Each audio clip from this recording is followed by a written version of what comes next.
రాయలసీమను ప్రత్యేకంగా ఫోకస్ పెట్టారు సీఎం చంద్రబాబు. పులివెందుల జెడ్పీటీసీ ఎన్నికల్లో విజయంతో కడప జిల్లాలో మరింత పట్టు సాధించాలని చూస్తున్నారు. ముఖ్యంగా రాజంపేట పార్లమెంటు స్థానంపై దృష్టి పెట్టారు. గత 3 ఎన్నికల్లో రాజంపేట టీడీపీకి చిక్కలేదు. అంతకు ముందు కూడా కాంగ్రెస్ పార్టీ చేతిలో ఆ స్థానం ఉంది. 2014, 19, 24 ఎన్నికల్లో వైఎస్ఆర్ కాంగ్రెస్ పార్టీ విజయం సాధించింది. సీనియర్ నేత పెద్దిరెడ్డి రామచంద్రారెడ్డి కుమారుడు మిథున్ రెడ్డి అక్కడ ఎంపీగా ప్రాతినిధ్యం వహిస్తున్నారు. కడపతో పాటు చిత్తూరు జిల్లాలో విస్తరించి ఉంది ఈ పార్లమెంటు స్థానం. ఎట్టి పరిస్థితుల్లోనూ వచ్చే ఎన్నికల్లో పెద్దిరెడ్డి కుటుంబానికి చెక్ చెప్పాలని చంద్రబాబు భావిస్తున్నారు. అందుకే కీలక నిర్ణయాలు తీసుకుంటున్నారు. రాజంపేట అసెంబ్లీ నియోజకవర్గ ఇన్ఛార్జిగా జగన్మోహన్ రాజును నియమించారు.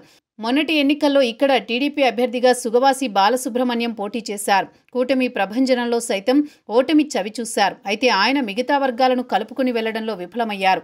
అందుకే ఓటమి చవిచూసినట్లు నివేదికలు అందాయి.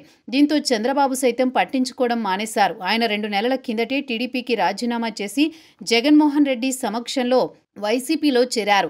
అందుకే ఇప్పుడు అన్ని కోణాల్లో ఆలోచించి రాజంపేట నియోజకవర్గ టీడీపీ ఇన్ఛార్జిగా జగన్మోహన్ రాజును నియమించారు. ఈ మేరకు టీడీపీ రాష్ట్ర అధ్యక్షుడు పల్లా శ్రీనివాస్ ఒక ప్రకటన విడుదల చేశారు. ప్రస్తుతం పెద్దిరెడ్డి మిథున్ రెడ్డి రాజమండ్రి సెంట్రల్ జైల్లో రిమాండ్ ఖైదీగా ఉన్నారు.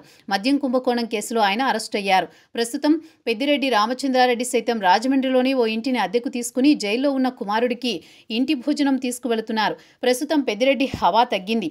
సొంత నియోజకవర్గం పుంగనూరు కూడా వెళ్లలేని పరిస్థితిలో ఆయన ఉన్నారు. అందుకే ఇదే సరైన సమయమని రాజంపేట పార్లమెంటు స్థానంలో అన్ని నియోజకవర్గాల్లో పార్టీని బలోపేతం చేసే పనిలో పడ్డారు చంద్రబాబు.